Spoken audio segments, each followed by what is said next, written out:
अस्सलाम वालेकुम। बहुत से स्टूडेंट ई कॉमर्स की प्रोडक्ट सेल करना चाहते हैं और पूछते हैं कि सर ये बताएं कि हमने कौन सी प्रोडक्ट को सेल करना है। देखिए, ये सवाल अभी नहीं बनता कि कौन सी प्रोडक्ट सेल करें कौन सी ना करें।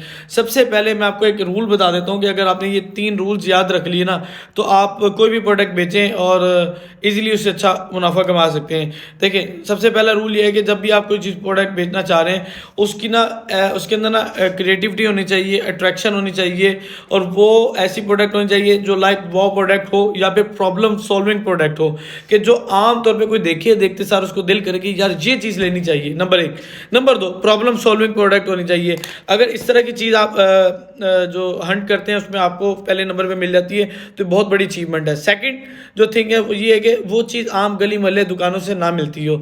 अब काफ़ी चीज़ें ऐसी होती हैं कि जो आम तौर पे आप बाहर निकलें आपको गली मोहल्ले से मिल जाती है, उसको रख के उसको सेल करने का क्या फ़ायदा आपको, उसका कोई फ़ायदा आपको नहीं मिलना। ठीक है, नंबर 2, ये 2 हो गई।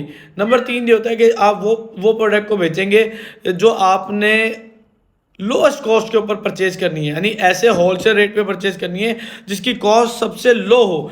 लो से मुराद क्वालिटी लो नहीं कह रहा, लो कॉस्ट मीन्स कि अगर आप किसी होलसेल मार्केट में जाते हैं, वहाँ पे 50 होलसेलर्स बैठे हैं, हर होलसेलर ने वो प्रोडक्ट रखी है, तो आप उस होलसेलर से उठाएंगे कि जिसकी प्राइस लो है। नंबर 2, उसकी क्वालिटी अच्छी है। ये 3 रूल जिस दिन आपने अप्लाई कर लिए, इंशाल्लाह ताला आपको उस दिन प्रोडक्ट भी बहुत ज़्यादा मिलेंगी और आप प्रॉफिट भी बहुत ज़्यादा कमाएंगे। Thank you so much for watching this video.